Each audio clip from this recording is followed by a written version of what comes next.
What's up, you guys? It's Lucy and I'm back with another video, an update video. Finally, I know that I was just MIA for a long time. I've been on TikTok kinda. You can follow me on there. I'll put it down in the link below.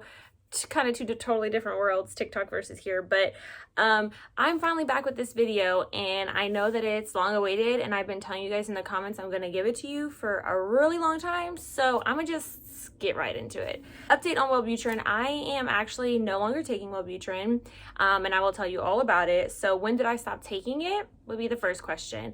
I started taking it however long ago that was. I only took it for about 3 to 4 months. Now, why did I stop taking it was because I felt like, as amazing as it was, and as much as it was a big life-changing experience for me, it just stopped working. Like, I didn't feel like it was doing anything anymore for me.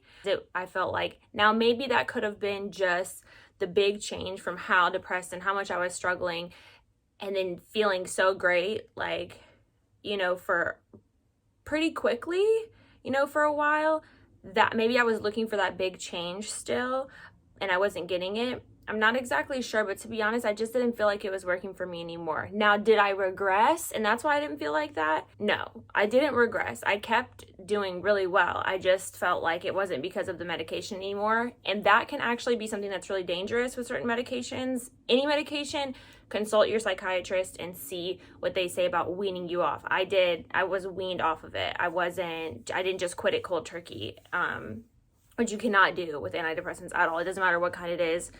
Just general medication, like, it's hard to just stop something and then expect your body and your mind, especially something that's dealing with your brain, not to react, really react. So I stopped taking it. Yeah, it worked for me for a few months. I stopped taking it and weaned myself off of it, and I still felt great. Now, I went all throughout 2021 without being on it. I believe I made that video in 2020 when the pandemic had just started. And no, I started taking it September, and then I think by like February 2021 I was completely off of it. So I was on it fully, I believe, for like 3 to 4 months, and then started weaning off of it like the 5th or 6th month. And then throughout 2021 up until now, I'm probably a full year off of it. A lot of you may be wondering, will I ever get back on Wellbutrin? Am I against it? Am I still for it? Do I still feel the same about it? Because you may be watching and be like, well, damn, she said that this would be great and it would change my life. And, it changed hers and all that stuff. And then now I'm telling you, well, I stopped doing it. Like I said, I didn't stop doing it for bad reasons. Stopped taking it for bad reasons, or because of negative side effects. I didn't have any of that. I just had all good things to say about it. It worked for me. But as far as getting back on it in the future, if I ever felt the way that I felt then, absolutely. It worked for me once. It got me out of a really, really deep, dark place. It was the edge I needed to have the advantage to get life going again for myself.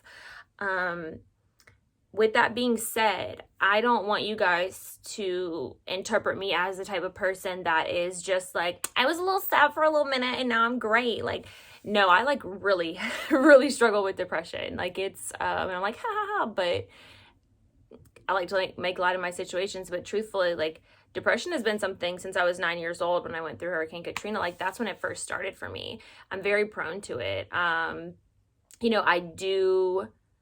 I do cope with it very well, and I do continue to live a healthy life and push forward regardless of how I feel. Like I said, I have a baby, and she's not a baby anymore, but I'm a mother. So, that to me is like my driving force to keep going. I'll do anything for that little girl to see me happy. And I'm sure a lot of you who commented on my last video, you can relate to that.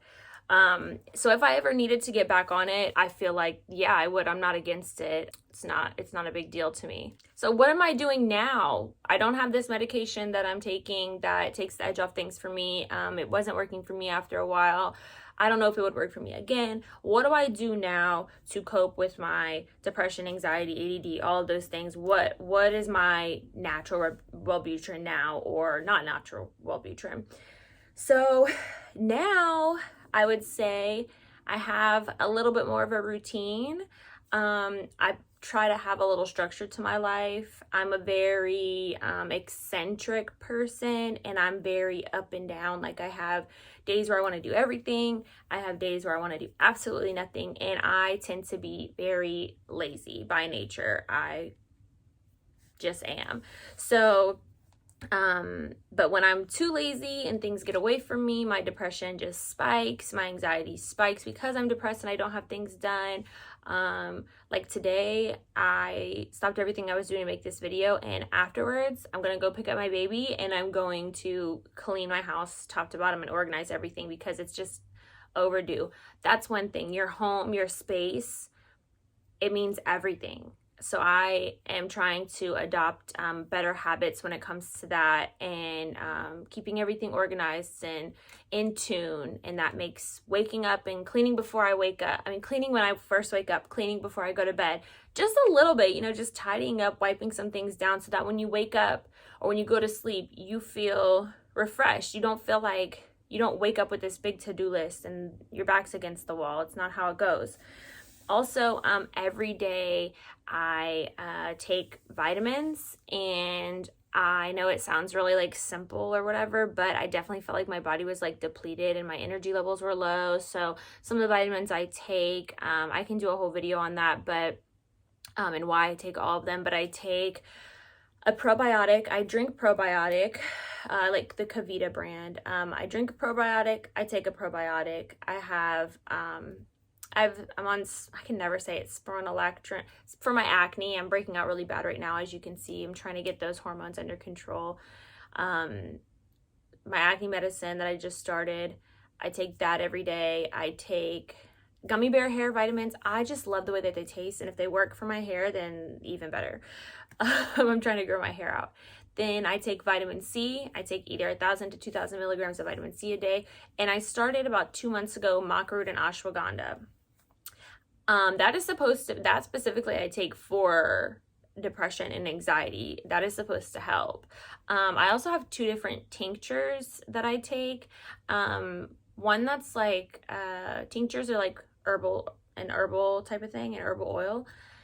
And one of them is like for sleeping, because I don't want to take melatonin and stuff like that, and it's hard for me to fall asleep because my brain is racing. And then another one is like for during the day. It's supposed to be like a type, like for ADHD. It helps you be productive and keep your energy. I also take B12. B12 is amazing for my energy levels.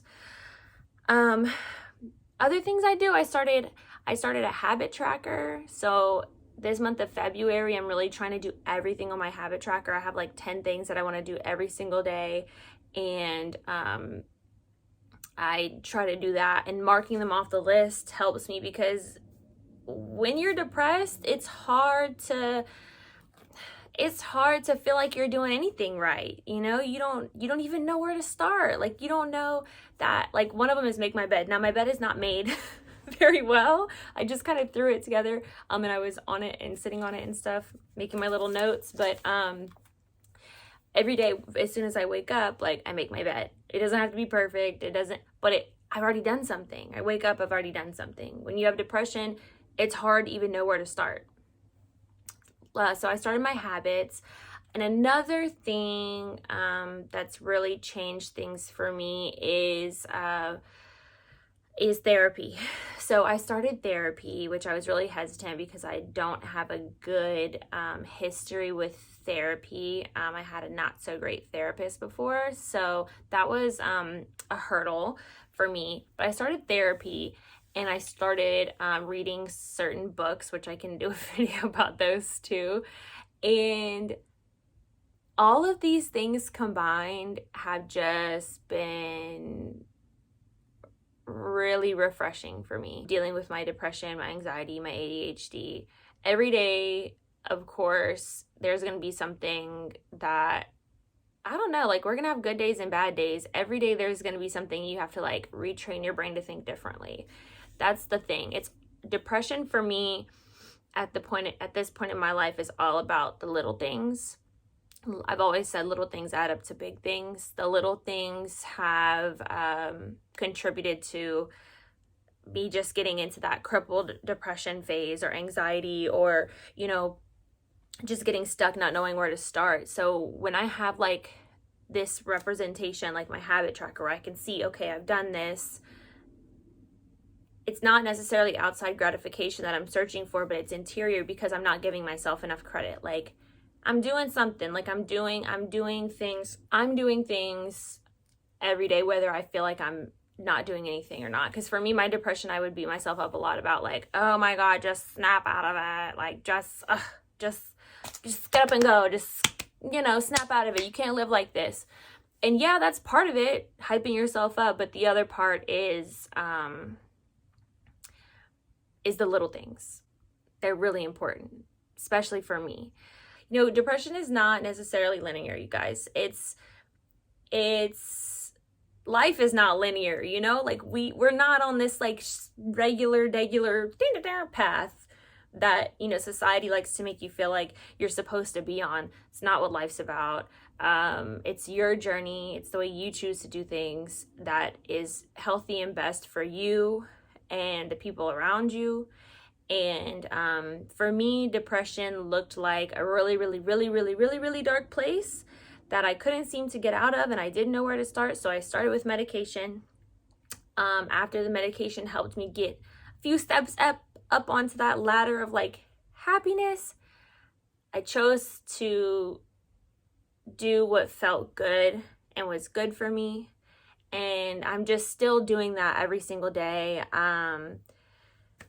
That's all I can really say, you guys. I actually could say a lot more, but I don't want to talk your ear off. So with that being said, I'm going to wrap this video up. I know I've been rambling for a while.